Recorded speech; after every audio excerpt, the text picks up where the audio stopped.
Ellipse के इस video में हम स्टार्ट करने वाले हैं कि इलिप्स और टेंजेंट एक दूसरे से कैसे बिहेव करते हैं। कि टेंजेंट्स क्या होती है, हमारी लाइन होती है, और जैसे कि मैंने कोई एक इलिप्स ड्रॉ किया हुआ है, ठीक है, और एक लाइन ये है, ठीक है। क्या ये लाइन इसके टेंजेंट है? बिल्कुल नहीं है, ठीक है। क्या ये लाइन इसके टेंजेंट है? ये भी नहीं है। एक मैं ये लाइन ड्रॉ कर रहा हूँ, क्या ये जो लाइन नंबर मैंने 3 खींचा हुआ है, क्या ये टेंजेंट है? बिल्कुल टेंजेंट है, ठीक है। तो क्या होता है कि पेपर में आपको तो इलिप्स की इक्वेशन दी जाएगी और टेंजेंट की इक्वेशन दी जाएगी, मतलब कि लाइन की इक्वेशन दी जाएगी, तो आपको ये चेक करना है कि वो टेंजेंट है या नहीं है। तो आपको ये फिगर ड्रॉ करना थोड़ा सा टफ होता है, पेपर में आप ड्रॉ नहीं कर पाएंगे। तो क्या होता है, इसमें मैथमेटिकली कंडीशंस होती है, उन चीज़ों को मुझे समझना होगा, ठीक है। तो जैसे सपोज ये एक इलिप्स की इक्वेशन है हमारे पास, x² upon a² plus y² upon b² equal to 1, ठीक है। ये दे रखा है, और ये किस केस में? a is greater than b, इसी केस के लिए होना चाहिए, ठीक है। यदि मान लो suppose a is less than b हो जाएगा, तो हमारी जो आगे जो कंडीशंस वगैरह बनाएंगे, तो उसमें मैं क्या करूँगा, a के बदले b लिख लूँगा, b के बदले a लिख लूँगा, और x के बदले y आ जाता है और y के बदले x आ जाता है, ठीक है। बस यही इंटरचेंज होते हैं, ये मैं पहले भी करवा चुका हूँ। टाइप 1 से टाइप 2 में कैसे बनाता था, ठीक है, उसी बेस पे मैं इसमें भी चेंजमेंट्स कर लूँगा। तो वो ज़्यादा क्वेश्चंस नहीं आते हैं, तो आपको चेंजमेंट करने की ज़रूरत नहीं है, लेकिन इस कंडीशन को आप याद रखिएगा। पता चले कि क्वेश्चन तो आ गया a लेस देन b का, और फिर भी आप कंडीशन इसको अप्लाई किए हुए हैं, राइट। तो ये बहुत इंपॉर्टेंट पॉइंट है, पेपर में आपकी मिस्टेक हो सकती है। तो चलो अब यहाँ पे देखता हूँ, सपोज एक कोई लाइन, ये 3 लाइन हमारे पास, तो इन लाइन की जो इक्वेशन होगी वो सपोज आपको दे रखी है y equal to mx plus c, ठीक है। यदि इस तरह की नहीं भी दे रखी होगी, तो आपको क्या करना होगा, इस स्लो फॉर्म में आपको कन्वर्ट करना होगा, ठीक है। तो जैसे सपोज आपको दे रखा है 2x plus 3y equal to 4, ठीक है। ये जनरल फॉर्म है, स्लो फॉर्म नहीं है। तो हम क्या करेंगे कि y इक्वल टू समथिंग में चेंज करेंगे, तो y इक्वल टू कितना हो जाएगा, -2x दिस, और डिवाइडेड बाई 3 करना होगा, ठीक है। तो ये आपकी क्या हो गई, y equal to mx plus c type का बन गया। तो यहाँ पर m की वैल्यू कितनी है, -2/3, और c की वैल्यू कितनी है, 4/3। इस बात को समझ में आ गया होगा आपको, ठीक है। तो ऐसे ही आपको एलिप्स दे रखा होगा, तो एलिप्स कैसे दे रखा होगा, सपोज आपको दे रखा है 4x² plus 9y² equal to 36, right. तो आपको इस वाली स्टैंडर्ड फॉर्म में चेंज करना होगा। तो 36 को इधर डिवाइड करेंगे तो इधर 1 बनाते हैं, तो 36 इधर आ जाएगा, तो x² 4 से डिवाइड करने पर 9 बचेगा, यहाँ पर ये y² अपॉन 4 बचेगा और इक्वल टू 1, ठीक है। तो यहाँ पे आप समझ गए होंगे a² की वैल्यू 9 है और b² की वैल्यू 4 है। तो यहाँ से a की वैल्यू कैलकुलेट करेंगे तो a की वैल्यू 3 हो जाएगी और b की वैल्यू 2 हो जाएगी आपकी, राइट। तो पेपर में आपको इसी तरह की इक्वेशन दे रखी होंगी, तो जैसे भी दे रखी हो तो आपको स्टैंडर्ड फॉर्म में कन्वर्ट करना होगा। एक तो इस फॉर्म में चेंज करना होगा, लाइन को y equal to mx plus c type, इस टाइप में चेंज करना पड़ेगा। जब ये चीज़ चेंज हो गई, ठीक है, तो उसके बाद ये इसके टेंजेंट होगी, तो उसकी एक कंडीशन याद रख लीजिएगा कि टेंजेंट कंडीशन लिख रहा हूँ, टेंजेंट की कंडीशन, ये टेंजेंट तभी होगा कब, जब c किस में आ रहा है, y equal to mx plus c, ये लिखा हुआ है, c² equal to a² m² plus b², ठीक है। तो देखो c² आपका ये हो गया, m यहाँ से आएगा, a यहाँ से आएगा, b यहाँ से आएगा, ठीक है। तो सारी चीज़ें आपको पता चल गई। तो इस कंडीशन को आपको क्या करना होगा, याद रखना होगा बिल्कुल, इसमें कोई भी चेंजमेंट नहीं कर सकते। क्लियर हो गई बात। c² equal to a² m² plus b², ठीक है। ये हमेशा ही क्वेश्चन जो पेपर में आज तक देखे हुए हैं वो a ग्रेटर देन b के लिए ही आते हैं, ठीक है। तो आप ज़्यादा टेंशन ना लीजिए, तो इस कंडीशन को याद रखिएगा। समझ में आ गई बात। c² equal to a² m² plus b², ठीक है। तो जैसे कि मैंने एक ये ले रखा था, क्या ये वाली लाइन जो है वो इस वाले इलिप्स के टेंजेंट बनाएगी, तो इसको चेक कर लेते हैं। तो यहाँ पे देखो c की वैल्यू कितनी है, 4/3, तो ये हो जाएगी 16/9 इक्वल टू a², 9 है आपका, m², m का है, ये हो गया, तो 2 दूनी 4 और 3 त्रिका 9 प्लस b² आपका 4 है। इधर कैलकुलेट कर लेता हूँ, 9 में 81, 81 और 4 कितना होता है, 85/9, ठीक है। इसको नीचे भी 9 बना लूँ तो ऐड करने में आसान हो जाएगा, तो ऊपर हो जाएगा 36। यदि ऐड करोगे तो ये नंबर काफ़ी 16/9 तो नहीं बनेगा, ठीक है। तो ये वैल्यू 16/9 के इक्वल नहीं होगी, मतलब जो मैंने एक लाइन अपने मन से ली हुई थी वो ये इस वाले एलिप्स के क्या हो जाएगी, टेंजेंट नहीं हो पाएगी। बात समझ में आ गई, ठीक है। अब कंडीशन हमको याद हो गई है, तो अब मुझे ये देखना होगा यदि ये टेंजेंट है, ठीक है, तो एक चीज़ समझिएगा, तो यहाँ पे C square equal to A square M square plus B square है। ये जब क्वाड्रेटिक टाइप का बन जाता है तो ये साफ साफ दिख रहा है कि यहाँ पर ये दो सी की वैल्यू हो जाएंगी, ठीक है, C equal to plus minus under root करके आएगी वैल्यू यहाँ पर, तो C equal to plus minus under root something, right. तो ये आपकी दो वैल्यूज हैं, तो इसलिए आपके टू टेंजेंट्स ड्रॉ होंगे जिसकी स्लोप एम होगी, ठीक है। तो इस बात को कैसे समझते हैं कि जैसे सपोज आपका एक एलिप्स ये दे रखा हुआ है, यदि स्लोप एम, ठीक है, तो दो पैरेलल लाइन की जो स्लोप होती है वो सेम होती हैं, आप अच्छे से जानते हो।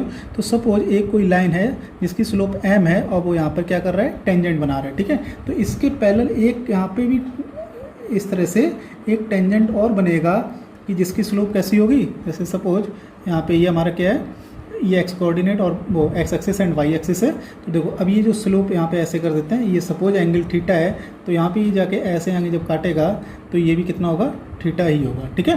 तो ऐसे बहुत सारे आपके टेंजेंट बनेंगे, और जब भी मतलब स्लोप एम के हमेशा ही दो टेंजेंट बनेंगे। जैसे सपोज एक टेंजेंट आपने यहाँ से खींच दिया, थोड़ा सा साइड से निकल गया, और ऐसे ही इसके पैरेलल जो होगा एक टेंजेंट इधर भी बनेगा आपका, ठीक है। तो यदि ये अल्फ़ा एंगल है तो यहाँ से भी ये अल्फ़ा एंगल होगा, ठीक है। तो स्लोप क्या होता है, एम इक्वल टू, और वैसे एम इक्वल टू आप जानते हो क्या होता है, टेन थीटा होता है आपका, ठीक है। आपने डिफरेंशियल कैलकुलस में पढ़ा होगा, तो इसकी value d upon d x होती है। डी वाई का मतलब कि y two minus y one divided by x two minus x one, ठीक है। ऐसे मैं कई तरीके की स्लोप पढ़ चुका हूँ, तो कहाँ पे क्या यूज करना है ये चीज़ आप अच्छे से जानते हो।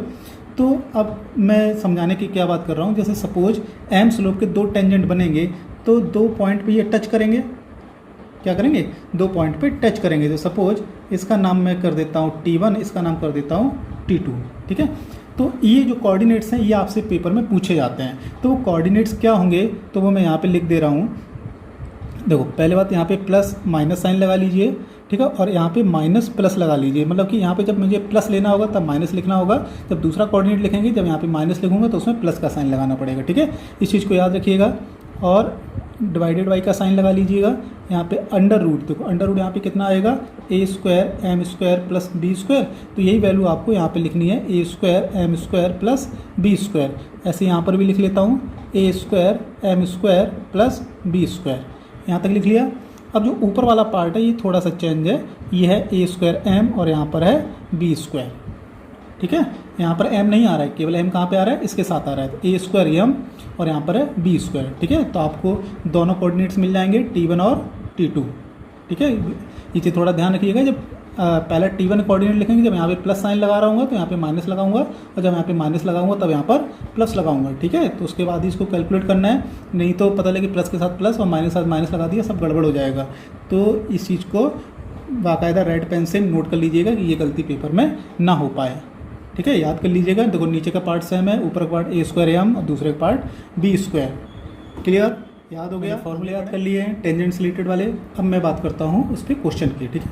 एक क्वेश्चन लिखा हुआ है, find the value of lambda does the line, एक लाइन की इक्वेशन दे रखी है, y equal to M X plus C की फॉर्म में है, m इक्वल टू 1 है और c इक्वल टू लेमडा है। मैं यहाँ पे नोट कर ले रहा हूँ, यहाँ पे m इक्वल टू 1 है और c इक्वल टू आपको कितना दे रखा है, लेमडा दे रखा है। टचेज द इलिप्स, टचेज का मतलब होता है वो लाइन टेंजेंट है, ठीक है, इन्होंने ऑलरेडी बोल रखा है द इलिप्स दिस। और ये जो इलिप्स है वो स्टैंडर्ड फॉर्म में नहीं है, जैसे कि मैंने पहले लिखा हुआ था, तो इसको क्या कर लेता हूँ कि 9x square divided by 144 plus 16 y square divided by 144 equal to 1। इसको थोड़ा सा और सिंप्लीफाई कर लेता हूँ क्योंकि यहाँ पे एक्स स्क्वायर के साथ और कुछ नहीं आना चाहिए। तो एक्स स्क्वायर 144 अपॉन 9 करूँगा तो ये 16 हो जाएगा, और बाई स्क्वायर और 16 से डिवाइड करूँगा तो ये 9 हो जाएगा इक्वल टू 1। तो यहाँ पे ए स्क्वायर की वैल्यू आपको 16 दिख गई होगी और बी स्क्वायर की वैल्यू आपको 9 दिख गई होगी, ठीक है। तो अब ये है क्या है कि इन्होंने ये लाइन और ये जो इलिप्स है, मतलब ये लाइन इलिप्स के क्या है, टेंजेंट है। तो टेंजेंट है, तो टेंजेंट की जो कंडीशन होती है उसको फॉलो करेगा। तो टेंजेंट की कंडीशन फॉलो करने के लिए मैंने याद करा दिया था, ए square M square plus B square, right. देखो और क्या याद रखना है आपको कि जो ये वाला पार्ट है इससे बड़ा होना चाहिए, ठीक है। ये हम टाइप बन के कई बार क्वेश्चन इसमें सॉल्व करते हैं। तो यहाँ पे सी स्क्वायर, तो सी स्क्वायर की वैल्यू आपकी लेमडा है, तो लेमडा स्क्वायर इक्वल टू ए आपका ए स्क्वायर 16 है, एम स्क्वायर आपका 1 है और प्लस बी स्क्वायर आपका 9 है। तो यहाँ से लेमडा स्क्वायर इक्वल टू आपका कितना आ गया 25। ठीक है, यदि आप लेमडा की वैल्यू निकालोगे तो लेमडा की वैल्यू दो आएंगी ±5। ठीक है, अब ये नहीं केवल आपको 5 ले लिया, आंसर दोनों हो सकते हैं आपके। हो सकता है कि ABC ऑप्शन ऐसे लिखे होते हैं आपके ABCD, इसमें लिखा हुआ है 4, इसमें लिखा है 2, इसमें लिखा है -5, इसमें लिखा है नन ऑफ दीज। ठीक है, यदि आपने क्या किया कि आंसर 5 निकाला तो देखा आपने ABC ऑप्शन नहीं मिल रहा है, डी पे आपने टिक लगा दिया, था क्या -5 तो अवेलेबल था ना, तो आंसर इस केस में क्या हो जाएगा C। बात को समझ गए? ये मोस्ट इंपॉर्टेंट क्वेश्चन में से है, काफ़ी रिपीट होता रहता है। ठीक है, इसको याद कर लीजिएगा जब भी रिजल्ट आएगा। ठीक है, और याद करने का तरीका भी मैं बताऊंगा आपको एक लाइन की इक्वेशन दे रखी है, एक एलिप्स की इक्वेशन दे रखी है, और बोला है कि आप कंडीशन फाइंड आउट कीजिए जिसके लिए ये लाइन इससे क्या हो रही है, टच हो रही है। ठीक है, मतलब टेंजेंट की इक्वेशन की बात हो रही है। तो आप पहले क्या करेंगे, जो लाइन की इक्वेशन दे रखी है LX + My + n = 0, इसको क्या करना है, स्लोप फॉर्म में चेंज करना है। तो स्लोप फॉर्म में कैसे चेंज करते हैं, बाई के टर्म्स के पहले इधर रखता हूँ, तो ये -LX -n और m का कोफिशिएंट कितना है m, ये दोनों तरफ डिवाइड हो जाएगा। ठीक है, तो यहाँ पर जो मैं आगे C² = A² m² + B² use कर रहा हूँ। ठीक है, तो यहाँ पर ध्यान रखिएगा जो m² यहाँ पे यूज करने वाला हूँ, तो उस m² की वैल्यू यहाँ पर -l/m का होल स्क्वायर ये यूज करूँगा, मतलब s का कोफिशिएंट वो स्लोप होता है। ठीक है, ये m और ये m में फ़र्क है, ये m जो है वो बाई का कोफिशिएंट है नॉर्मल, और यहाँ पे जो m है वो लाइन की इक्वेशन का स्लोप है। ठीक है, तो दोनों में डिफरेंस थोड़ा सा क्लियर रखिएगा, कन्फ्यूज मत हो जाइएगा।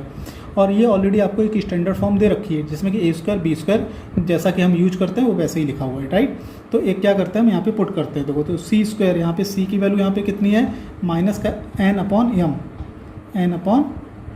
का होल स्क्वायर, A² ही है, m की वैल्यू है यहाँ पर l/m whole square + B²। Right, अब ओपन कर लीजिए इसको, n² m² = A² l² / m² + B²। m² का मल्टीप्लाई कर देता हूँ तो n² = A² l² और यहाँ पर m² एंड B²। ठीक है, तो ये आपका एक कंडीशन बन गई आके, और इस कंडीशन का आपको क्या करना है, याद रखना है। ये पेपर में बहुत पूछा जाता है। राइट, तो देखो कैसे याद रखना है कि x के साथ यहाँ पे क्या आ रहा है A², तो यहाँ पे x के साथ क्या आ रहा है l, तो x² l²। ठीक है, तो A² l² बन गया आपका। ऐसे यहाँ पे B² और बाई के साथ क्या आ रहा है m, तो m² लेना है, तो B² m² हो गया, और इक्वल टू किसके बराबर आएगा, यहाँ पे देखो कोफिशिएंट यहाँ पे 1 है, जो कांस्टेंट वैल्यू है वो क्या है 1 है, और यहाँ पे कांस्टेंट वैल्यू n है। तो ठीक है, तो इस इधर बार बार स्क्वायर कर देते तो यहाँ भी इसका स्क्वायर कर लीजिए, तो l स्क्वायर करेंगे क्या हो जाएगा n² हो जाएगा, तो = n² इस साइड लिखना है। राइट, तो इसमें थोड़ा सा याद करने की कोशिश करिएगा। ऐसी एक क्वेश्चन मैंने पिछले वीडियो में बनाया था, तो वो डिफरेंस बाई π/2 करके एक क्वेश्चन था, उसमें इधर वाला पार्ट ऐसे ही था और इधर जो था वो आया था 2n²। ठीक है, तो वो भी कोई जो होगा वो ऑप्शन में लिखा होगा, तो n² आता है, 2n² आता है, या -n² वगैरह कर देते हैं।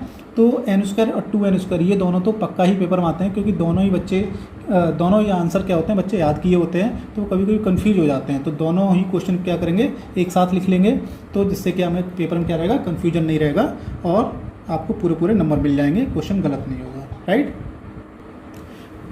सेम क्वेश्चन एक और है। ठीक है, उसमें लाइन की इक्वेशन LX + My + n = 0 था। यहाँ पे क्या कर दिया, उस इक्वेशन को थोड़ा सा चेंज कर दिया, कोई बात नहीं, बिल्कुल वैसे ही आपको सॉल्व करना है। तो सॉल्व करेंगे, देखो मैंने आपको ट्रिक याद करा दी थी। तो देखो जो ये वाला जो क्वेश्चन था इसको थोड़ा सा देखो कैसे लिख लेते हैं कि देखो x के कोफिशिएंट यहाँ पे कितना है cos अल्फा। ठीक है, तो क्या लेना है इसके साथ cos² लेना है, cos² अल्फा, और ये A² सीधा सीधा लेना है। ठीक है, प्लस B², और यहाँ पे बाई के साथ क्या है साइन है, तो sin² अल्फा कर देना है। यहाँ पे कांस्टेंट वैल्यू 1 है, और यहाँ पे उस उधर साइड क्या लिखी हुई थी, +n लिखी हुई थी, चाहे इधर रखिए चाहे उधर रखिए, उसको स्क्वायर करेंगे तो क्या हो जाएगा, तो माइनस का कोई अंतर नहीं बचेगा, तो ओवरऑल क्या मिलेगा p²। राइट, तो इतनी ये कंडीशन बन गई। ये कंडीशन जो है ये भी पेपर में आपके काफ़ी पूछी जाती है, मोस्ट इंपॉर्टेंट में से है। ठीक है, तो इसको यदि सॉल्व करना चाहो तो जैसे मैंने पिछला क्वेश्चन किया था y = ms + c की फॉर्म बना के उससे सॉल्व करेंगे तब भी यही आएगा, और डायरेक्ट ट्रिक याद कर लेते हैं तो कैसे वर्क करते हैं, तब भी आपको डायरेक्ट क्वेश्चन कर सकते हैं। क्लियर, बात समझ में आ गई होगी आपके। इस क्वेश्चन को पढ़ते हैं अच्छे से। क्या दिया वो, find the equation of tangent, मतलब कि टेंजेंट जो बनते हैं हमारे उनकी इक्वेशन फाइंड आउट करनी है टू द एलिप्स आपको दे रखा है जो कि स्टैंडर्ड फॉर्म में नहीं है, वो हमें कन्वर्ट करना होगा। Which are inclined at angle 60 degree to the x axis, ठीक है। तो जो एक्स एक्सिस से एंगल बनता है उसी को स्लोप बोलते हैं। मतलब कि एंगल आपका थीटा कितना दिया हुआ है 60 डिग्री, तो m इक्वल टू कितना हो जाएगा tan 60, और tan 60 की वैल्यू कितनी होती है √3, ठीक है। तो m की वैल्यू आपको पता चल गई। m की वैल्यू जब पता चल गई तो इसको पहले थोड़ा सा स्टैंडर्ड फॉर्म में लिख लेता हूँ। तो ये हो जाएगा 4x² डिवाइडेड बाई ये 5 से डिवाइड करना होगा, 3/² डिवाइडेड बाई 5 करना होगा इक्वल टू 1। पहले तो मैं इसको 1 बना लिया। अब इसके बाद x² y² कुछ भी लिखा नहीं होना चाहिए, तो इसको नीचे लिख लेता हूँ। तो यहाँ 4 से काट के यहाँ लिख दूँ और 3 को काट के यहाँ लिख दूँ, ठीक है। तो आपकी स्टैंडर्ड एलिप्स बन गया। और देखो 5/4 क्या होगा हमारा छोटा होगा, ठीक है, और 5/3 हमारा क्या होगा बड़ा होगा, ठीक है। इस चीज़ को थोड़ा सा ध्यान रखिएगा। इस क्वेश्चन में क्या है कि हमारा b² वाला पार्ट बड़ा है और a² वाला पार्ट छोटा है, ठीक है। तो इस तरह की कंडीशन बन गई है। अच्छा, तो मैंने क्या बताया था आपको कि जब a² हमारा बड़ा हो b² से, तो उसमें मैंने कंडीशन बताई थी आपको c² = a² m² plus b², ठीक है। तो एक्चुअली मैं माफ़ी चाहूँगा कि एक्चुअली जो ये वाली जो कंडीशन होती है वो दोनों के लिए ट्रू रहती है, चाहे a² हमारा बड़ा हो चाहे a² हमारा छोटा हो, ठीक है। ये दोनों के लिए ही कंडीशन है, क्योंकि जो एक्चुअली ये जो कंडीशन निकली हुई है वो स्लोप के अकॉर्डिंग निकली हुई है, और स्लोप जो होता है वो एक्स एक्सिस से ही हमेशा बनता है, ठीक है। तो चाहे ये वाला पार्ट बड़ा हो चाहे ये वाला पार्ट बना हो, स्लोप जो हमेशा किससे बात करते हैं एक्स एक्सिस के थ्रू ही बात करते हैं, ठीक है। ये बात क्लियर हो गई थोड़ी सी। तो इस चीज़ को नोट डाउन कर लीजिएगा कि यहाँ पर a² b² को हमारा लेना देना नहीं है, कौन छोटा है कौन बड़ा है, तो कंडीशन ये दोनों के लिए अप्लाई होगी, ठीक है। तो इस चीज़ को थोड़ा सा पीछे जो बता दिया था तो वहाँ पे उसके लिए माफ़ी चाहता हूँ। तो c² = a² m² plus b², ठीक है। तो अब मुझे क्या चाहिए इक्वेशन ऑफ टेंजेंट। तो इक्वेशन ऑफ टेंजेंट और वो क्या होती है कि लाइन की इक्वेशन होती है। तो इक्वेशन ऑफ टेंजेंट जब लाइन की इक्वेशन है, ठीक है, तो उसको मैं क्या स्लोप फॉर्म में लिख सकता हूँ mx + c, ठीक है। क्योंकि स्लोप की बात हो रही है तो उसको स्लोप फॉर्म में ही टेंजेंट की इक्वेशंस लिखनी होंगी। तो स्लोप आपको दे रखा है √3, तो यहाँ पे y = √3x। अब बचा कि हमारे पास c की वैल्यू यदि फाइंड आउट हो जाए तो हमारा काम चल जाएगा। सो c की वैल्यू मैं क्या करूँगा इस कंडीशन के थ्रू फाइंड आउट कर लूँगा। तो यहाँ पे c की वैल्यू फाइंड आउट कैसे हो जाएगी, a² आपको कितना दे रखा है 5/4, m² m√3 का स्क्वायर करेंगे तो 3 हो जाएगा, और b² आपको दे रखा है 5/3, इतना हो गया। तो ये 5 × 15, 15 और 5 20, सॉरी यहाँ पे नीचे 3 है, 5 × 15/4 प्लस 5/3, ठीक है। तो इसको मैं कैलकुलेट कर लेता हूँ। कैलकुलेट करूँगा तो ये मल्टीप्लाई वगैरह करता हूँ तो ये होगा 4 × 3 12, 15 × 3 45 होता है, और 5 × 4 20 होता है, ठीक है। तो ये टोटल कितना हो गया 65/12। ये किसकी वैल्यू है हमारी, ये c² की वैल्यू निकल के आई है। तो यहाँ से c की जो वैल्यू होगी वो ±√65/12, ठीक है। यदि √, ये सॉल्व हो पा रहा है तो सॉल्व करिएगा, ना सॉल्व हो पा रहा है कोई दिक्कत नहीं, क्योंकि आंसर वैसे ही लिखे होंगे। तो वो 12 बाहर सकता है, 12 में क्या हो जाएगा कि 4 बाहर आएगा, उसमें 2 बाहर आ जाएगा और 3 अंदर रह जाएगा। तो इसको ऐसे कर सकता हूँ ±1/2 √65/3, ठीक है। ये लिख सकता हूँ, ये तो वैसे ही लिखा रहने दीजिए, बात समझने की है, क्योंकि पेपर में क्या होगा ऑप्शन के अकॉर्डिंग आपको चलना होगा, ठीक है। तो ऑप्शन के अकॉर्डिंग ज़रूरी नहीं है कि जैसा मैंने लिखा है वैसे ही हो सकता है ये लिखा हो सकता है ये लिखा हो। तो यहाँ पे c की वैल्यू आपको पता चल गई, तो c की वैल्यू क्या होगी ±√65/12, ठीक है। कोई भी यूज कर लीजिए, वो आपको पेपर में देखना पड़ेगा। तो आपकी क्या निकले, एक प्लस में आंसर निकलेगा और एक बार यहाँ पे माइनस को लेकर आंसर निकलेगा। तो आपकी कितनी टेंजेंट बन गई, 2 टेंजेंट बन गई, जो कि मैंने शुरू में ही बताया था कि यदि कोई एलिप्स बना हुआ है, यदि स्लोप m के कितने टेंजेंट बनेंगे, तो स्लोप m के हमेशा 2 टेंजेंट्स बनेंगे आपके। क्लियर बात। तो वहाँ पे क्या होता है, जब भी ये क्वेश्चन आएगा तो स्लोप के बारे में कहीं ना कहीं बात कर रहे होंगे, डायरेक्टली बात कर रहे होंगे या इनडायरेक्टली बात कर रहे होंगे, ठीक है। अभी मैं क्वेश्चन और भी डिस्कस करूँगा इसके बारे में कि कैसे कैसे स्लोप दे सकते हैं। जैसे इस क्वेश्चन में तो स्लोप डायरेक्ट दे रखी थी, कई क्वेश्चन में स्लोप डायरेक्ट नहीं दे रखी होगी।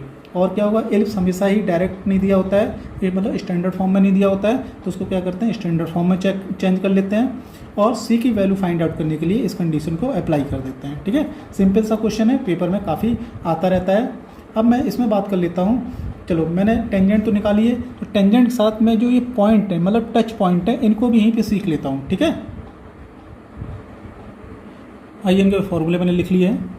तो देखो अब जो टेंजेंट पॉइंट्स जो होंगे हमारे पास वो मैंने आपको याद कराए थे, यहाँ पे प्लस माइनस, तो यहाँ पे माइनस प्लस होता है, divided by under root a square M square plus B square. तो उसकी वैल्यू क्या होगी, इसी का अंडर रूट ए तो होगा, तो मतलब सी की वैल्यू है तो आप सी भी पुट कर लीजिएगा, एक क्योंकि हम कैलकुलेट कर चुके हैं ए square M square plus B square जब कैलकुलेट कर चुके हैं तो हम डायरेक्ट पुट करेंगे। तो यहाँ पे सी स्क्वायर की वैल्यू इतनी है तो सी की वैल्यू कितनी हो जाएगी, अंडर रूट 65/12, ये भी मैं पहले निकाल चुका हूँ।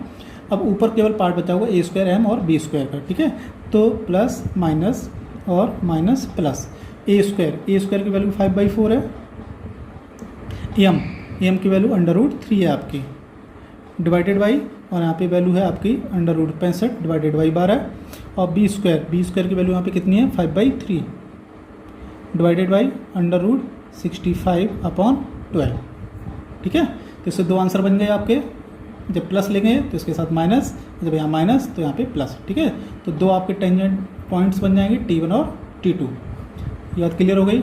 अच्छा, ये थोड़ा सा कठिन कैलकुलेशन टाइप का आया हुआ है, पेपर में जो आता है वो सिंपल सा आता है, मतलब कैलकुलेशन उसमें आराम से हो जाएगी, एक दूसरे से वो कट जाएंगे और आंसर अच्छा सा आता है, ठीक है। इतना टफ सा आंसर नहीं आएगा, मैंने केवल ये समझाने के लिए आपको आगे एक्सटेंड कर दिया इस क्वेश्चन को।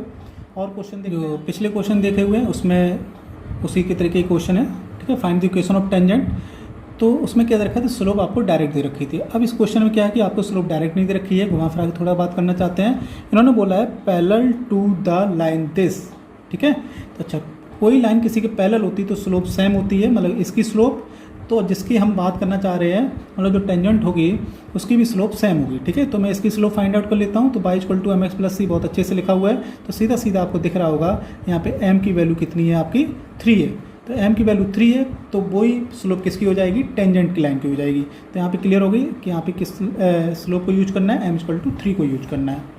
इसमें क्वेश्चन में क्या करें, perpendicular to the line y + 2x = 4, ठीक है। तो होता क्या है कि मान लो सपोज ये टेंजेंट है, ये टेंजेंट के, और ये जो लाइन है y + 2x + 4, ठीक है, ये एक दूसरे के परपेंडिकुलर है। तो अब क्या करूँगा कि मैं इसकी स्लोप फाइंड आउट कर लेता हूँ। तो इसकी स्लोप y = -2x + 4 ऐसे हो जाएगा। तो यहाँ पे जो स्लोप है वो -2 दिख रहा है, तो -2 किस लाइन की स्लोप है, इस लाइन की। तो परपेंडिकुलर की मैं कैसे स्लोप निकालता हूँ, तो सपोज मैं इसकी स्लोप मान लेता हूँ m, तो m × -2 कितना आना चाहिए, -1, ठीक है। क्योंकि आपको पता है कि m1 m2 का मल्टीप्लाई कितना होता है, -1, किस केस में, यदि दो लाइनें आपस में परपेंडिकुलर हैं, ठीक है। तो यहाँ से m की वैल्यू आप फाइंड आउट कर लोगे, माइनस से माइनस कट जाएगा, 1/2, तो m की वैल्यू 1/2। तो जो लाइन हमें m की वैल्यू यूज करनी है तो उसकी वैल्यू कितनी होगी आपकी, 1/2 हो गई है, राइट। क्वेश्चन वैसे ही है पिछले की तरह, केवल m की वैल्यू फाइंड आउट करना मैंने सिखाया हुआ है, ठीक है। ज़्यादा कठिन क्वेश्चन नहीं आते हैं, सिंपल से ही ऐसी क्वेश्चन है। इसी में आगे और बढ़ते हैं। अभी तक जो हम टेंजेंट की बात कर रहे थे तो वो टेंजेंट जो थी वो स्लोप m की थी, ठीक है। अब दूसरे तरीके से बात कर लेते हैं। अब बात करना चाहता हूँ, जैसे सपोज ये कोई एलिप्स है और उस एलिप्स पे उन्होंने कोई एक पॉइंट दे रखा है, कहाँ पे दे रखा है, उस एलिप्स के ऊपर दे रखा है, राइट। अब वो कोऑर्डिनेट उसके हैं सपोज x1, y1। तो अब बोल रहे हैं कि इस वाले पॉइंट पे टेंजेंट ड्रॉ कीजिए, कर दे रहा हूँ, हो गया टेंजेंट ड्रॉ।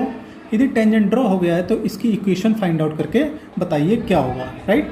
तो हमारी जो टेंजेंट की इक्वेशन है वो इस चीज़ को याद कर लीजिएगा, तो t = 0, ये मैंने जब सर्किल पढ़ा रहा था तो उस टाइम भी बताया था कि ठीक है, टेंजेंट एट ए पॉइंट, ठीक है। वो एट ए पॉइंट कहाँ पर होना चाहिए, एलिप्स के ऊपर, मतलब कि जो आपको फिगर दे रखा है उसकी बाउंड्री पे ही होना चाहिए, ठीक है। तो उसमें क्या कर देते हैं, t = 0। तो t हम कैसे निकालते थे आपको अच्छे से पता है कि जहाँ पे x² होता था वहाँ पे x1 कर लेता था, जहाँ पे y² होता था वहाँ पे y1 कर लेता था, और जहाँ पर x लिखा होता था वहाँ पे x + x1 / 2 कर लेता था, और जहाँ पे y लिखा होता था वहाँ पे y + y1 / 2 कर लेता था।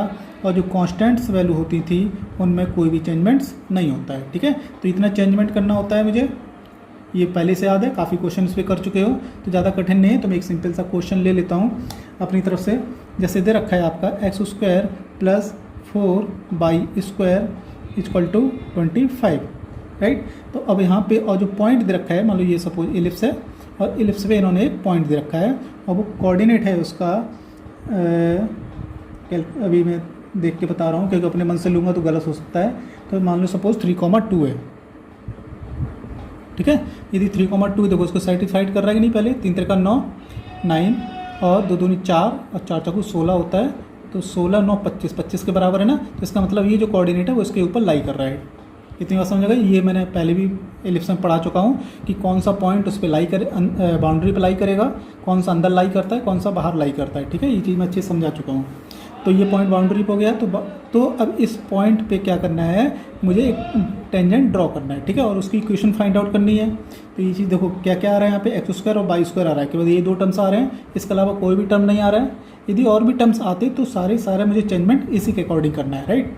तो चलो इसमें चेंज कर लेता हूँ एक्स स्क्वायर। तो एक्स स्क्वायर क्या हो जाएगा, एक्स इंटू x1। तो ये जो वैल्यू है वो x1 यहाँ पे कितना है 3 है, और y1 जो है वो आपका कितना है 2 है।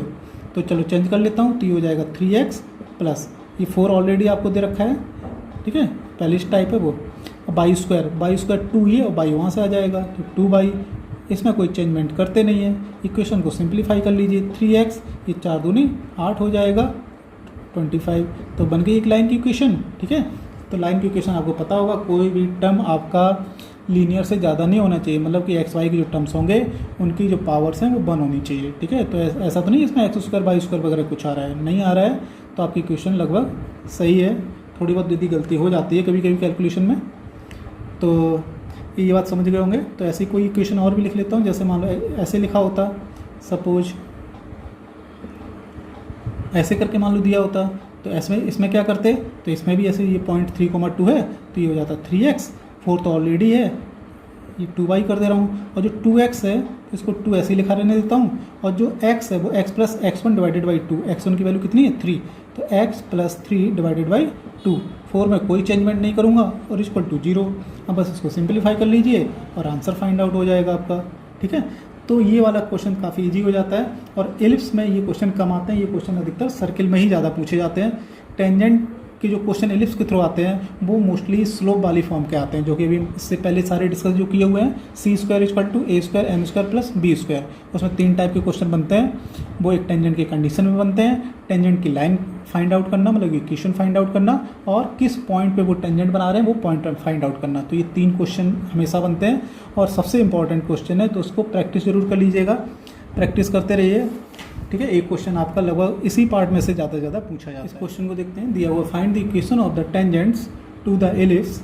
आपको एलिप्स आपको स्टैंडर्ड फॉर्म में नहीं दे रखा है, कोई बात नहीं, ज़रूरत पड़ेगी चेंज कर लेंगे। और दे रखा है एट द पॉइंट्स। ठीक है, एट द पॉइंट मतलब कि वो जो पॉइंट आप बात करने जा रहे हैं वो पॉइंट एलिप्स की बाउंड्री पे लाई कर रहा है। ठीक है, तो एट का मतलब आप ध्यान रखिएगा इस चीज़ को। और वो जो पॉइंट्स हैं, मतलब कि उसके कोऑर्डिनेट के बारे में थोड़ा सा और डिस्कस करते हैं। क्या दे रखा है, हुज ऑर्डिनेट इज 2। ठीक है, ऑर्डिनेट का मतलब होता है कि जो x1 y1, जैसे कि मैंने कोई पॉइंट लेता हूँ x1, y1, तो ये जो y1 है उसकी बात करते हैं। ठीक है, तो जो y1 होता है, मतलब जो y कोऑर्डिनेट्स होते हैं उसको बोलते हैं केवल ऑर्डिनेट, और जो x1 होता है उसको बोलते हैं एफसीसा। ठीक है, स्पेलिंग थोड़ा सही से याद नहीं है, मैं लिखने की कोशिश कर रहा हूँ, ABSCI एफसीसा, SSAE कुछ करके होता है। ठीक है, स्पेलिंग थोड़ा सा कन्फ्यूजन है मुझे, तो इसको एफसीसा बोलते हैं, और इस वाले को ऑर्डिनेट बोलते हैं। मतलब सीधी सी बात, आपको जो y1 है उसकी वैल्यू आपको कितनी दे रखी है, 2 दे रखी है। ठीक है, अच्छा दूसरा क्या है कि ये अब मतलब ये जो क्वेश्चन इस तरह से क्या हो गया, जो कोऑर्डिनेट है वो x1, 2 टाइप का हो गया है, और एट द पॉइंट, और ये पॉइंट है वो कहाँ लाई कर रहा है, इस वाले पे लाई कर रहा है। तो इस पॉइंट को मैं क्या करता हूँ, इसमें पुट कर देता हूँ, मतलब कि y की वैल्यू यदि 2 पुट कर दूँ तो x की वैल्यू आपको मिल जाएंगी। चलो निकाल लेता हूँ, तो x1 स्क्वायर प्लस ये 2 दूनी 4 चौकू 16 हो जाएगा, और इक्वल टू 25। तो x1 स्क्वायर इक्वल टू कितना हो गया हमारा 9। तो यहाँ से x1 सॉल्व करेंगे तो प्लस माइनस 3 आएगा। ठीक है, केवल पॉजिटिव लेके ना छोड़ दीजिएगा, यहाँ पे 2 निकल के आएंगे। तो कुल मिला के हमारे जो ये जो है वो कितने बन गए, 2 बन गए। एक बन गया 3,2 और दूसरा बन गया हमारा -3,2। ठीक है, तो ये 2 पॉइंट्स आपको मिल गए। तो दोनों पॉइंट्स पे मुझे अलग अलग टेंजेंट्स की इक्वेशन निकालनी है। तो चलो मैं पहले वाले की बात कर लेता हूँ, 3,2 के अकॉर्डिंग, 3,2 के अकॉर्डिंग बनाऊंगा किसको, x स्क्वायर। तो x स्क्वायर हमारा हो जाएगा 3x, और 4y स्क्वायर, तो 4y स्क्वायर, तो y स्क्वायर ही हो जाएगा 2y इक्वल टू 25। ठीक है, अब सिंप्लीफाई कर लीजिए अपने आप। तो -3,2 पर क्या बनेगा हमारा, तो देखो माइनस का 3x हो जाएगा, 4 ये 2 है, तो ये 2y हो जाएगा इक्वल टू 25। ठीक है, तो इसको आप सॉल्व कर लीजिएगा और आंसर फाइंड आउट कर लीजिएगा। मेन चीज़ है कि आपको मैं ये बताना चाहता था कि ऑर्डिनेट और एफसीसा वगैरह क्या होते हैं, ठीक है। तो इस चीज़ को कभी पेपर में मतलब फर्स्ट टाइम देखा होगा तो आपको नहीं समझ में आएगा कि एक्स की वैल्यू लेनी है, वाई की वैल्यू लेनी है, एक्चुअली ऑर्डिनेट होता क्या है। तो इस चीज़ को आप थोड़ा सा नोट डाउन कर लीजिएगा। एक्स कोऑर्डिनेट एब्सिसा कहलाता है, वाई कोऑर्डिनेट और ऑर्डिनेट कहलाता है आपका। इसमें देखता हूँ टेंजेंट का तीसरा टाइप। पहले एम के बारे में बात हो रही थी, फिर जो इलिप्स था उसकी बाउंड्री पॉइंट पे बात हो रही थी, मतलब एट द पॉइंट पे बात हो रही थी। अब तीसरा आ गया। तीसरा जो होता है वो या तो फ्रॉम द पॉइंट बोला जाता है कि इस पॉइंट से पास होने वाली टेंजेंट की इक्वेशन बताइए, या तो विच पासिस थ्रू 2,3 इस तरह से पूछा जाता है। ठीक है। तो जैसे कि मान लो एक इलिप्स आपको दे रखा है और एक आपका टेंजेंट है जो कि इस वाले पॉइंट से पास हो रहा है। ठीक है। ये 2,3 है सपोज। ठीक है। तो ऐसे कोई भी पॉइंट हो सकता है। तो इस पॉइंट से पास होने वाली टेंजेंट की इक्वेशन बताइए। तो इस वाले पॉइंट से देखो एक तो इधर हो रहा है, तो दूसरी टेंजेंट जो कि वो इस साइड भी ड्रॉ हो जाएगी। ठीक है। कोई एक टेंजेंट नहीं बनेगी। कितनी टेंजेंट बनेगी? 2, 1, 2। तो 2 टेंजेंट्स बनेंगी, तो दोनों टेंजेंट्स की इक्वेशन अलग अलग आपको बतानी है। तो अब कैसे फाइंड आउट करूँगा? देखो इसके भी 2 क्वेश्चन आते हैं। आपको दोनों इक्वेशन आपको अलग अलग बतानी है और कंबाइंड इक्वेशन भी पूछी जाती है फ्रॉम द पॉइंट के लिए। ठीक है। तो कंबाइंड इक्वेशन होती है तो वो पेपर में कभी नहीं आती, तो उसकी हम टेंशन नहीं लेंगे। हम अलग अलग वाले की बात कर लेते हैं। तो अलग अलग वाले में कैसे करेंगे? जैसे सपोज 2,3 से कोई लाइन यदि पास हो रही है तो उस लाइन की इक्वेशन तो कैसे आप बना सकते हो कि जैसे कि हम कोई टेंजेंट बना लेते हैं। सपोज देखो लेट हम इसकी जो स्लोप है वो m मान लेते हैं। यदि m मान लेते हैं तो इसकी इक्वेशन क्या हो जाएगी? y = mx + c इस टाइप की हो जाएगी, राइट। अच्छा, दूसरा आपको एक इलिप्स दे रखा है, उसको हम स्टैंडर्ड फॉर्म में लिख लूँ तो x² / 144 आएगा और 9 से डिवाइड करेंगे तो ये हो जाएगा 16। ये हो जाएगा y² / 144/16 9 होता है = 1, राइट। तो अब इस वाले केस में a² b² आपको पता चल गया क्या है? a² = 16 है और b² = 9 है। ठीक है। ये आपने मान ही लिया कि ये टेंजेंट ही है। तो टेंजेंट है तो ये दोनों आपस में क्या करेंगे? जो कंडीशन होती है टेंजेंट की उसको फॉलो करेंगे। तो वो कंडीशन होती है हमारे पास c² = m² a² and b², something ये होती है, याद होगी आपको। तो यहाँ पे c की वैल्यू तो c है, a² आपका 16 है। ठीक है। m आपने अभी माना ही हुआ है तो उसकी वैल्यू आपको पता नहीं है, और b है आपका 9। यहाँ तक क्लियर होगी बात? चलो अब ये जो c² की वैल्यू है यहाँ पे पुट कर लेते हैं। तो y = हमारा क्या बन गया? y = mx प्लस, क्योंकि c = प्लस माइनस आएगा तो √16 m² + 9। ठीक है। अब ये इक्वेशन बन गई हमारी। अब ये इक्वेशन है, अब इस पॉइंट का भी यूज कर लेता हूँ। तो ये इक्वेशन क्या है? ये टेंजेंट की इक्वेशन है जो कि कहाँ से पास हो रही है? 2,3 से। यदि 2,3 से पास हो रही है तो इस पॉइंट को क्या करेगा? सेटिस्फाइड करेगा। ठीक है। तो सेटिस्फाइड करा देते हैं। तो y की वैल्यू यहाँ पर 3 है, x की वैल्यू यहाँ पर 2 है, 2m हो जाएगा प्लस माइनस √, अभी m की वैल्यू पता नहीं, यही मुझे कैलकुलेट करना है, 60 m² दिस। ठीक है। तो ये आपने कर लिया। अब क्या करूँगा? अब m की वैल्यू यहाँ से फाइंड आउट करना है क्योंकि m केवल बचा हुआ है, तो ये इसको इधर ले आइएगा। ठीक है। तो ये कितना हो जाएगा? 3 - 2m = प्लस माइनस ऐसे करके होगा, तो ऐसा करता हूँ इसका होल स्क्वायर कर देता हूँ। तो होल स्क्वायर कर दूंगा तो ये प्लस माइनस सब गायब हो जाएंगे, तो कुल मिला के बचेगा 16 m² + 9। ठीक है। अब इसका होल स्क्वायर ओपन कर लेता हूँ। तो 3 × 3 = 9, 2 दूनी 4, 4m², 3 दूनी 6 दूनी 12, 12m = 16 m² + 9। ठीक है। अब इसको मैं क्या करता हूँ, डायरेक्ट सॉल्व करके मैं यहाँ लिख दे रहा हूँ। मैंने पहले ऑलरेडी सॉल्व कर रखा है। तो इसकी जो वैल्यू आ रही है वो 0,-1 आ रही है। ठीक है। 0,-1 आप इसको सॉल्व कर लीजिएगा।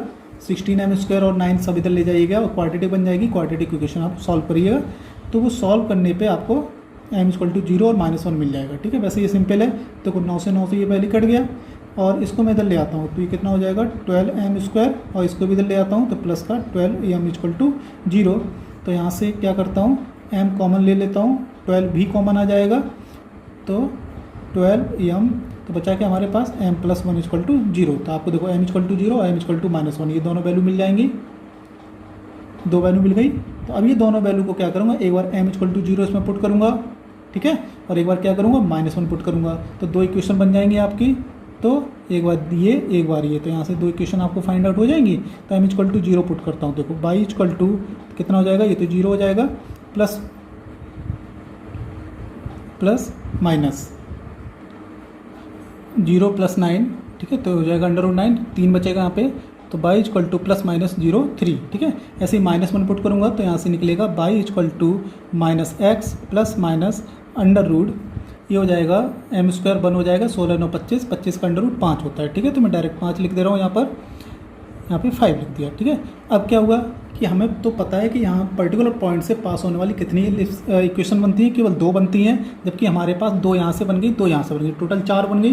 तो इन 4 में से क्या होगा कि ये पॉइंट केवल 2 को सेटिस्फाइड कर रहा होगा, 2 को सेटिस्फाइड नहीं कर रहा होगा। ठीक है, तो चलो मैं पहले इक्वेशन सही से लिख लेता हूँ। तो पहले मैं इक्वेशन लिख लेता हूँ y = 3 और दूसरा है y = -3। ठीक है, तो देखो y = 3 इसमें आ रहा है, y = -3 तो नहीं आ रहा है, तो इसका मतलब ये वाला तो सही है लेकिन ये वाला गलत है। तो एक इक्वेशन आपको क्लियर होगी, ये वाली ही होगी।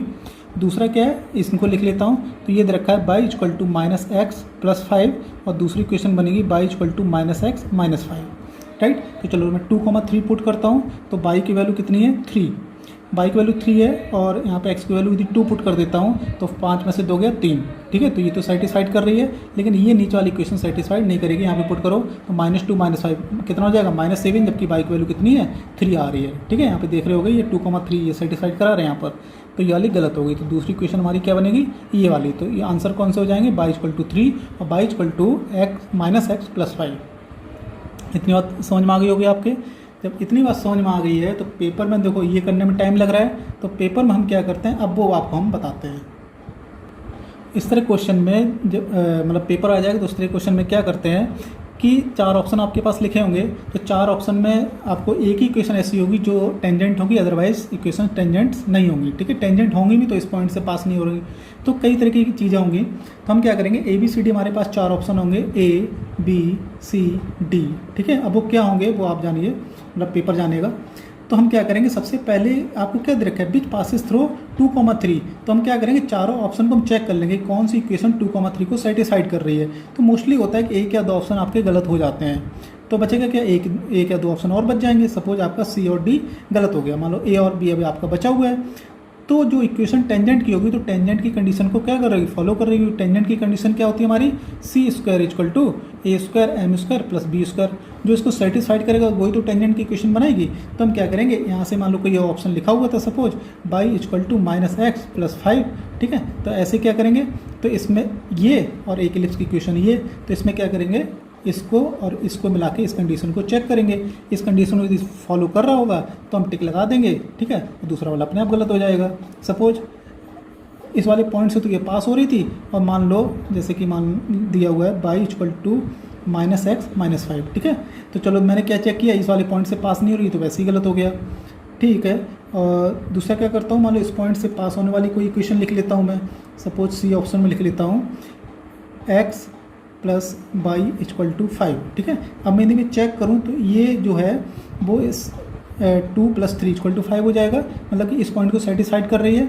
लेकिन जब इस कंडीशन को फॉलो करेंगे तो ये कंडीशन इसमें अप्लाई नहीं हो पाएगी, मतलब कि ट्रू नहीं होगी। तो चेक करके आप देख लीजिएगा, तो ये क्या हो जाएगा, उस केस में आपका गलत हो जाएगा। ठीक है, तो आपको कंडीशन से याद रखिएगा, क्वेश्चन के मतलब कोऑर्डिनेट में कैसे वर्क करता है, कौन कहाँ से पास हो रहा है, कौन किसके परपेंडिकुलर है, कौन किसके पैरेलल है, तो ये सब चीज़ें बस याद रखनी होती है। तो इन्हीं के थ्रू कोऑर्डिनेट के क्वेश्चन आपके 50% हो जाते हैं। जब कोई कोऑर्डिनेट के क्वेश्चन आपको समझ में नहीं आएंगे कि टेंजेंट कैसे बनता है, नॉर्मल कैसे बनता है, कौन कहाँ से पास होता है, जब तक ये चीज़ें नहीं समझ में आएंगी तो उतनी ही क्या रहेगा कि कोऑर्डिनेट हमेशा उतनी कठिन लगेगी। और पेपर में जो क्वेश्चन होता है वो बहुत ही बेसिक कॉन्सेप्ट के क्वेश्चन आते हैं, बहुत ईजी आते हैं, लेकिन हम उनकी लैंग्वेज नहीं समझ पाते हैं और पेपर में वो क्वेश्चन हमारे छूट जाते हैं। एक मैंने एक रिजल्ट लिखा हुआ है, बहुत इंपॉर्टेंट रिजल्ट है ये, पेपर में काफ़ी आता रहता है। दिया हुआ है the tangents at the extremities of letter सेक्टम of an ellipse intersect of corresponding directrix. ठीक है, ये कहना क्या चाहता है पहले इसकी समझ लीजिए, याद बना रहेगा कि सपोज ये आपका एक एलिप्स है। ठीक है, ये एलिप्स है और ये हमारे कोऑर्डिनेट एक्सिस वगैरह हैं, और ये इसका फोकस है, ये इसकी डायरेक्ट्रिक्स है। ठीक है, मैं क्या कर रहा हूँ, यहाँ पे एक ये लाइन खींच दे रहा हूँ जो कि इसके परपेंडिकुलर है, इसको क्या बोला जाता है, लेटस रेक्टम। ठीक है, तो इसी को तो आप लेटस रेक्टम बोलते हो। तो वो क्या कह रहे हैं कि जो लेटस रेक्टम के एंड पॉइंट है यहाँ पर, इन पे आप टेंजेंट ड्रॉ करिए। तो टेंजेंट जब ड्रॉ करेंगे यहाँ पर, तो ये टेंजेंट मैंने इस तरह से ड्रॉ किया हुआ है।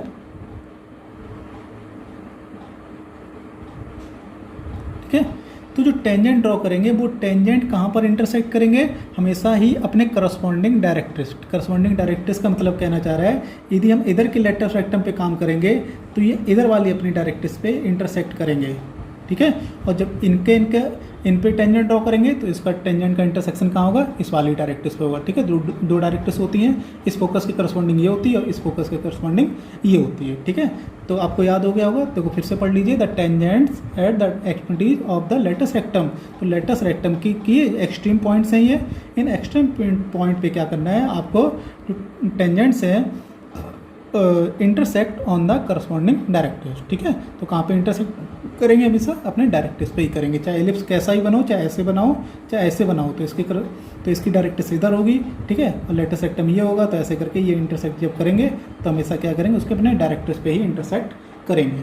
बहुत इंपॉर्टेंट है, वेरी वेरी इंपॉर्टेंट है, इसको याद करके देखता हूँ। एलिप्स में इक्वेशन ऑफ नॉर्मल, ठीक है, इस पर 3 तरीके के इसमें फॉर्मूले होते हैं और तीनों मतलब डायरेक्ट आपको क्वेश्चन पेपर में कम आता है, लेकिन 1-2 क्वेश्चन ऐसे एग्जाम्पल हैं कि वो कॉपी पेस्ट लगभग रिपीट होते रहते हैं, ठीक है। तो मैं उनको समझाने के लिए इन फॉर्म्स को आपको याद करना होगा।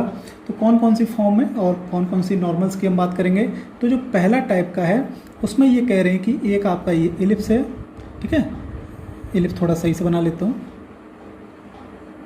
ये इस तरह से एलिप्स है और इन्होंने कोई पॉइंट दे रखा है, ठीक है। और वो कोऑर्डिनेट है आपके सपोज x1, y1।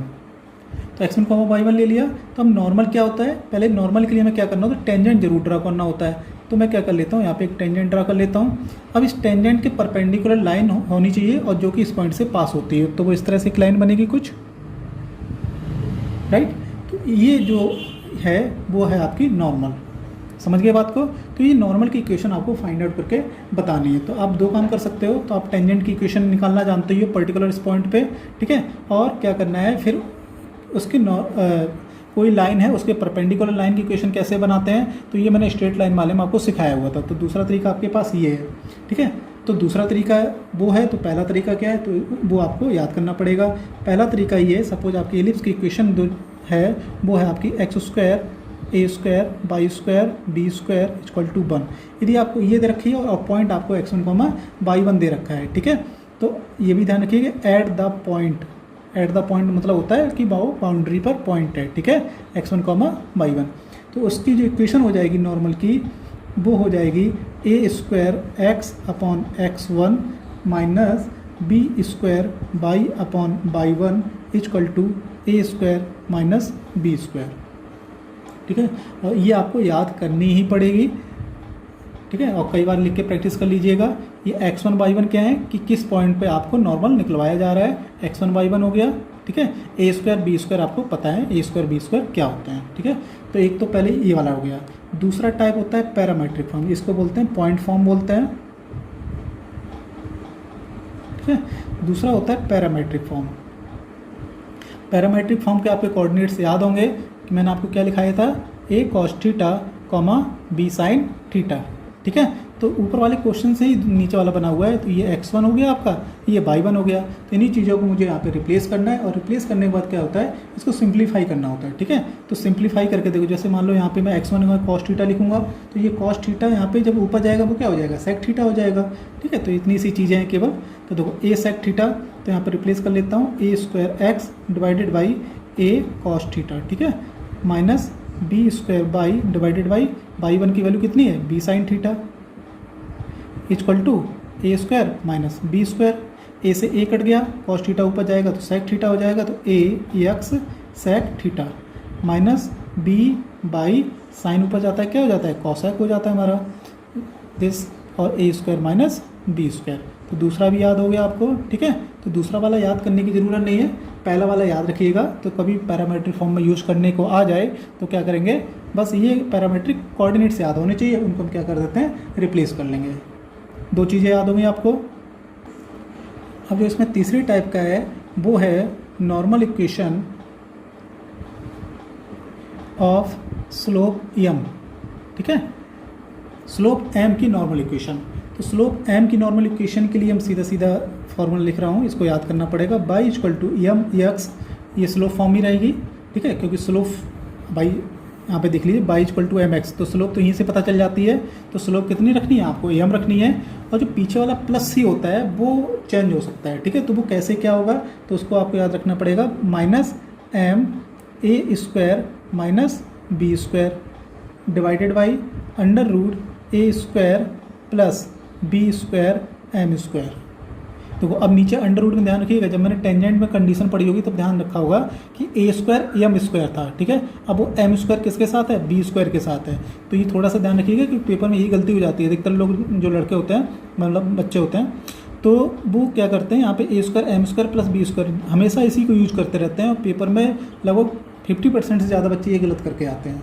तो आपको तीसरी फॉर्म भी याद हो गई, y equal to M x minus m a square minus b square divided by under root a square plus B square M square. तो तीनों फॉर्म याद हो गई। अब मैं क्या करने जा रहा हूँ, इस पर कुछ क्वेश्चन, नॉर्मल का काफ़ी इंपॉर्टेंट क्वेश्चन आपको कराने जा रहा हूँ, काफ़ी बार रिपीट होता रहता है। क्वेश्चन क्या दिया हुआ है, if the normal at the end of a latus rectum of an ellipse passes through one extremity of the minor axis then the eccentricity of the ellipse is given by this. ये जो condition है मतलब कि eccentricity आप ऐसे लिख सकते हो, ठीक है। तो एसेंट्रिसिटी से रिलेटेड एक इक्वेशन जो बनाई गई यही आपकी काफ़ी रिपीट होती रहती है। A B C D C के 4 ऑप्शन बन जाते हैं, माइनस के बदले प्लस कर देंगे, प्लस के बदले माइनस कर देंगे, 4 तरीके तैयार हो जाएंगे, उनमें से एक सही होगा, 3 गलत होंगे, ठीक है। तो उनमें से एक सही जो है उस पर टिक लगाना होगा आपको। तो पहले इस चीज़ को समझ लेते हैं, क्वेश्चन में दिया क्या हुआ है। आपको एक इलिप्स दे रखा है, इलिप्स में बात कर रहे हैं लेटस रेक्टम की। तो लेटस रेक्टम आप जानते ही हो, एक परपेंडिकुलर ऑर्डिनेट होता है जो कि कहाँ से पास होता है, फोकस से पास होता है। यदि फोकस से पास होता है तो उसके एंड पॉइंट क्या होते हैं आपको मैंने पहले बता चुका हूँ, a e b square upon a, और जो ये वाला होता है वो a e comma minus b square upon a होता है, ठीक है। तो वो किसी पर्टिकुलर एक एंड की पॉइंट की बात कर रहे हैं। यदि मान लो सपोज इस पॉइंट पे आपको एक नॉर्मल ड्रा करना है, तो नॉर्मल ड्रा करने के लिए पहले मुझे टेंजेंट समझना होता है। एक टेंजेंट मैंने ऐसे ड्रॉ किया, तो इस टेंजेंट के क्या होना चाहिए, परपेंडिकुलर लाइन। तो एक परपेंडिकुलर लाइन में ड्रा कर रहा हूँ, ठीक है। तो वो कहना चाह रहा है कि यहाँ पे जो नॉर्मल होगा वो कहाँ से पास होगा, माइनर एक्सिस के एक्सट्रीमिटी से। तो माइनर एक्सिस का एक्सट्रीमिटी एक ये पॉइंट है, एक ही पॉइंट है, तो ये वाला यहाँ से पास होगा, और जब यहाँ से मैं एक टेंजेंट वो नॉर्मल ड्रा करूँगा तो वो वाला यहाँ से पास होना चाहिए, ठीक है। तो पर्टिकुलर मैं इसी कोऑर्डिनेट के लेके मैं बात कर ले रहा हूँ। तो जब इस वाले को लेके हम बात कर लेंगे तो ये कंडीशन फाइंड आउट आपकी हो जाएगी। क्या करते हैं, तो नॉर्मल की इक्वेशन फाइंड आउट करने के लिए अब कोई कोऑर्डिनेट आपको दे रखा था x1 y1, तो वहाँ पे नॉर्मल की इक्वेशन मैंने क्या बताया था, ए square x divided by x1 b square y divided by y1 equal to A square minus b square, right. अब यहाँ पे x1 आपका ये है, y1 ये है, तो यहाँ पुट कर लेता हूँ ए स्क्वायर एक्स अपॉन x1 की वैल्यू कितनी है, a e minus b square by y1 की वैल्यू है b square upon a equal to A square minus b square. थोड़ा सा सिंप्लीफाई कर लीजिए, ए से ए कट जाएगा, तो कितना बचा हमारे पास, ए एक्स बचा, बी स्क्वायर से बी स्क्वायर कट गया, ए ऊपर पहुंच जाएगा, तो माइनस का ए बाई बचा equal to A square minus b square, ठीक है। तो ये एक इक्वेशन बन गई हमारी नॉर्मल की। चलो, ये नॉर्मल की जब इक्वेशन बन गई तो ये जो कहाँ से पास हो रही है, इस वाले एंड पॉइंट से पास हो रही है। तो माइनर एक्सिस का ये वाला जो एंड पॉइंट होता है वो क्या होता है, 0, माइनस बी होता है, राइट।